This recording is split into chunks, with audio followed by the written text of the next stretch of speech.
नमस्कार, यहाँहरूलाई मेरो च्यानलमा स्वागत गर्दछु।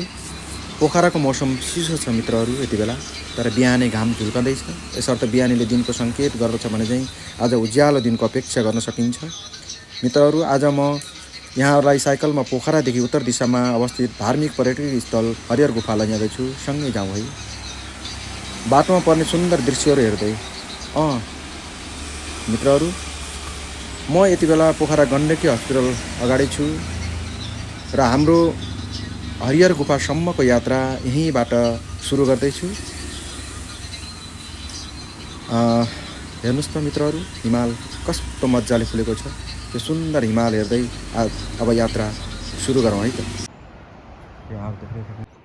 यो चोक यहाँ देख्न सक्नुहुन्छ। यता दायाँ गयौँ भने हामी रियाले चौर, भलामको रियाले चौर भन्ने ठाउँमा पुग्छौँ भने यताबाट हामी देब्रे गयौँ भने हामी भलाम हुँदै त्यो माथिको जङ्गल, त्यो माछापुच्छ्रेको तलपट्टि जुन जङ्गल देख्न सक्नुहुन्छ यहाँहरूले, त्यो हरिहर गुफा हाम्रो गन्तव्य भनेको आज त्यही हरिहर गुफा हो। त्यहाँसम्म पुग्नको लागि हामी अब फेरि यो हामीले देब्रे बाटो चाहिँ हामीले समात्दैछौँ। हरिहर गुफाको नजिक आइपुगेका छौँ र अब लगभग 2 किलोमिटरको दूरी हामीले तय गर्नु छ। त्यो पुरा गर्नको लागि चाहिँ आउँछ भने म आज मेरो साइकलबाट यो दूरी तय गर्दैछु। आजको मेरो नियमित साइक्लिङ अन्तर्गत आज म यो हरिहर गुफामा आउँदैछु र यहाँहरूलाई अब त्यहीँ लगेर म भेट गराउनेछु र देखाउनेछु। प्रिय मित्रहरू, अब यहाँबाट हामी हरिहर गुफा उक्लाइँदैछौँ। केही उकालो छ, यो फेरि पनि पिच छ। यहाँबाट लगभग अब 1 किलोमिटर माथि यो हरिहर गुफा पुग्न सकिन्छ भने यो मदन आश्रित पार्क भनिन्छ भने यो देउराली मन्दिर हो। यो देउराली हो। यो हामी देउरालीबाट हामी माथि डाँडा गाउँ, त्यसपछि अर्मलाकोट भन्ने ठाउँसम्म पनि हामी पुग्न सक्छौँ। मित्रहरू, यहाँहरूलाई फेरि पनि म स्वागत गर्न चाहेँ। म बिचमै छु। यो माथि हरिहर गुफा जाने, यो हिँडेर जानेहरूको लागि हामी पैदल यात्रीहरूको लागि हामी यो बाटो चाहिँ प्रयोग गर्न सकिन्छ। अनि आज शनिबार स्कुल छ आज स्पोर्ट्स मिट हो। ल, कुन स्कुलको नि पढ्ने? प्रगति भनेर यता बाटुलचौर है। ए हुन्छ। अनि यो भलामको लागि खानेपानीको ट्याङ्की हो। यो भलामवासीहरूको लागि खानेपानीको रिजर्भ ट्याङ्की। यो चाहिँ हरिहर गुफा जाने पैदल यात्रीहरूको लागि यात्रीहरूले प्रयोग गर्ने बाटो हो। यो बाटो एकदम सहज छ, पुरै स्टेप बनाइएको छ। मित्रहरू, लगभग हामी हरिहर गुफाको नजिक आइपुगेका छौँ। हामी हरिहर गुफा यसलाई पनि डाँडा गाउँ नै भनिन्छ भन्न त, तर हामी यो जुन दायाँ बाटो छ, यो दायाँ बाटो जो बाबु नानीहरू आइरहनु भएको छ, यो बाटो गयौँ भने हामी डाँडा गाउँ अनि अर्मलाकोट हो। अर्मलाकोट भन्ने ठाउँमा पुगिन्छ, जो माथि देख्न सकिन्छ त्यो डाँडा गाउँ भने। अब हामी देउरे साइडमा यो बाटो, देउरे बाटो हामीले लियौँ भने हामी हरिहर गुफा सन्यास आश्रममा हामी पुग्न सक्छौँ।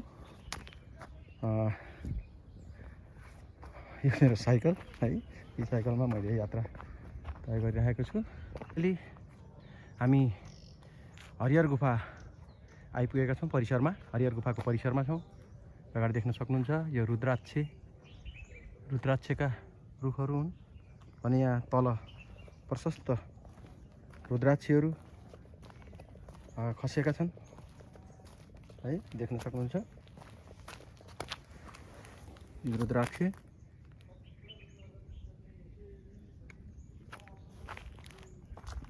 है, यो रुद्राक्ष यहाँले देख्न सक्नुहुन्छ। ल यो हरिहर गुफाको प्राङ्गण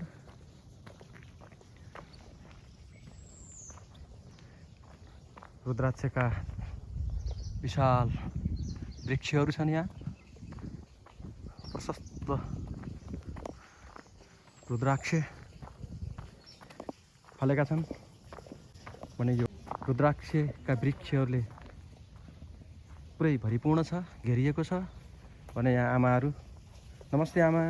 आमा नमस्ते। नमस्ते। ठिकै हुनुहुन्छ नि आमा? घाम लागेको छ है? घाम ताप्नु। यो चाहिँ वृद्धाश्रम हो है। यहाँ आमाहरू घाम तापेर बस्नुभएको छ, पारिलो घाम।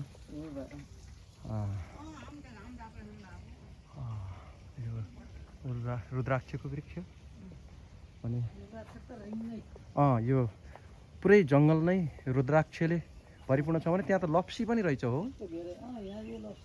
लप्सीको रुख, लप्सी फलेको रहेछ त्यहाँ। यो लप्सीको रुख रहेछ। हजुर।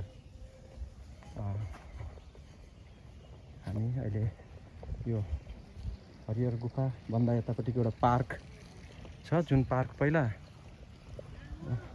निकै राम्रो। म यो गेटभित्रबाट प्रवेश गरेर म यो पोखरी, यो पार्कमा पोखरी र यहाँ रङ्गीन माछाहरू है। कति राम्रो हेर्नुहोस् त प्रिय मित्रहरू। लालुपाते र विभिन्न जातका फुलहरूले सुसज्जित यो सानो पार्क, जुन हरिहर गुफाभन्दा अगाडि, थोरै अगाडिको प्राङ्गणमा भने यहाँ माछाहरू यहाँले देख्न सक्नुहुन्छ।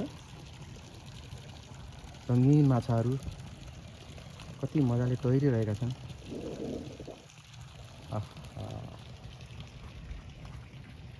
साँच्चै नै पावन र सुन्दर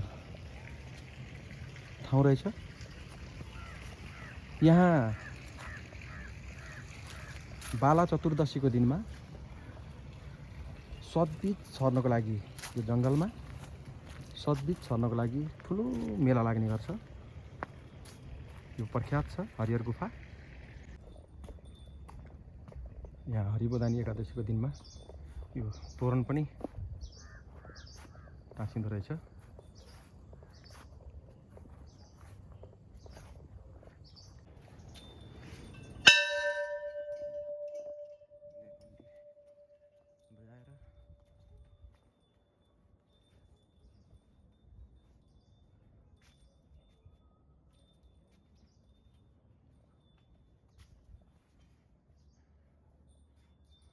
जय बजरङ्गबली।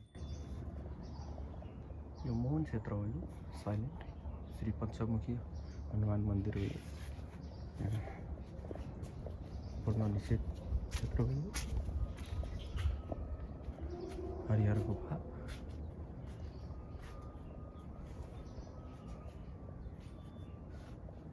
यही नै ऐतिहासिक श्री हरिहर गुफा। यो 1906 साल पूर्व भनेर लेखिएको छ। श्री हरिहर स्तुति छ यहाँ भने यहीँबाट नै हामी यो हरिहर गुफामा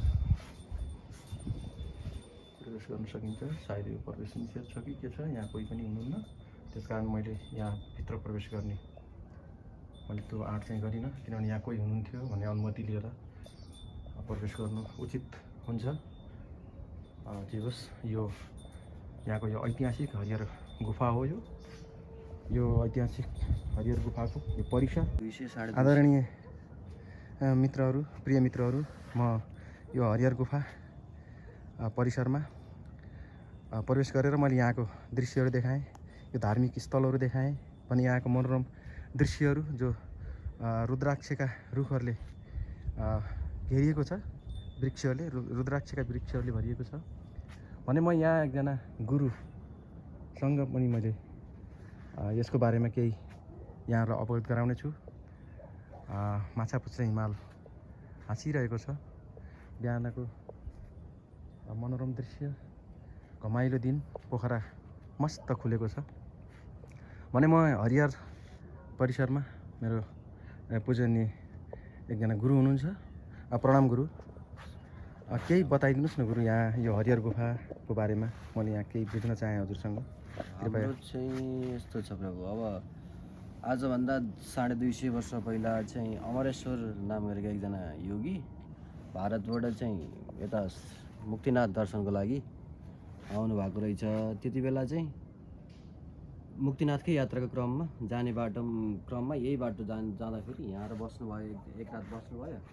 यहीँ बस्दै चाहिँ उहाँलाई मुक्तिनाथ जान भन्दा यहीँ बसेर ध्यान तपस्या गर्छु भनेर यहीँ नजिकै एउटा पहिला कुटी बनाएर गर्न थाल्नुभयो। यहाँ ध्यान तपस्या गर्दा गर्दै 50-60 वर्षको उमेर यहीँ ध्यान तपस्या गरेरै बिताउनु भयो।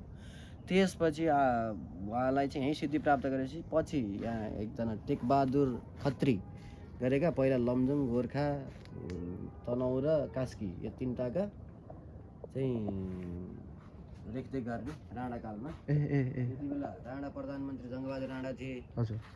अनि उनी विचारी थिए त्यति बेला, टेकबहादुर खत्री भन्ने। अनि उनले यहीँ तल पाटनमा लिएर आएर उसलाई राखे, यहाँ चौर छ नि तल, त्यो चौरमा ल्याएर राखे जङ्गबहादुरलाई। उनी आएर बसे, उनी पोखरा भ्रमण गर्न आएका। अनि यहाँनिर यस्ता गरेका जोगी छन् र सन्यासी छन् भनेर थाहा पाइसकेपछि जङ्गबहादुर राणा आएर यहाँ हेरिसकेपछि उनले यो वरिपरिको त्यति बेला 13 हेक्टर जमिन छ यसमा। अहिले चाहिँ त्योभन्दा अझ बढी कति थियो, यो जङ्गलहरू पनि छ, तलैसम्म छ। त्यो जङ्गलहरू चाहिँ सबै यो एउटा आश्रम खोल्नु, यहाँ यस्तो गर्नु, मन्दिर बनाउनु भनेर चाहिँ यो जग्गा जमिन दिइसकेपछि यहाँ हरिहरको स्थापना गरेर उनी अमरेश्वर स्वामीजीले हरिहरको स्थापना गरेर अहिले हरिहर, पञ्चमुखी हनुमान अनि शिव मन्दिर र यो यति प्राङ्गण चाहिँ त्यो बेलामा बनेको रहेछ। यो आजभन्दा 250 लगभग 300 नै भनौँ न, 300 वर्षको हाराहारीको इतिहास हो है। ए हुन्छ गुरु, यहाँले यो हरिहर गुफाको बारेमा जुन जानकारी दिनुभयो यहाँलाई धेरै धेरै धन्यवाद, साधुवाद छ हजुरलाई है। ल हजुरले एउटा कविता लेख्दै हुनुहुन्थ्यो है, त्यो पनि चाँडै फुरोस् है, चाँडै पुरा होस्।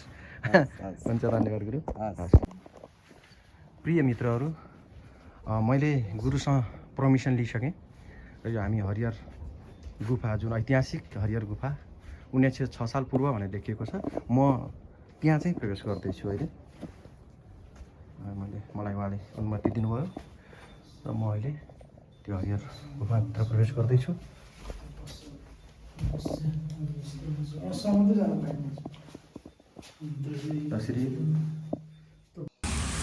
ल आदरणीय एवं प्रियजनहरू, मैले यहाँहरूलाई प्रख्यात धार्मिक पर्यटकीय स्थल जुन हरिहर गुफा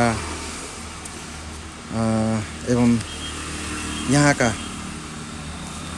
मनोरम दृश्यहरू देखाएँ। यति बेलासम्म मैले साइकल यात्रा गरेर देखाएको भिडियो हेरेर साथ दिनुभएकोमा यहाँहरूलाई धेरै धेरै धन्यवाद दिँदै फेरि नयाँ गन्तव्य साइकलमै सँगै गर्ने नै छौँ र मलाई आशा छ यहाँहरूको साथले अबको नयाँ गन्तव्यमा साइकलसँगै यात्रा गर्दा रोचक र मनोरञ्जनले भरिपूर्ण हुने नै छ भन्दै आजको यस धार्मिक यात्राबाट छुट्टिन चाहन्छु।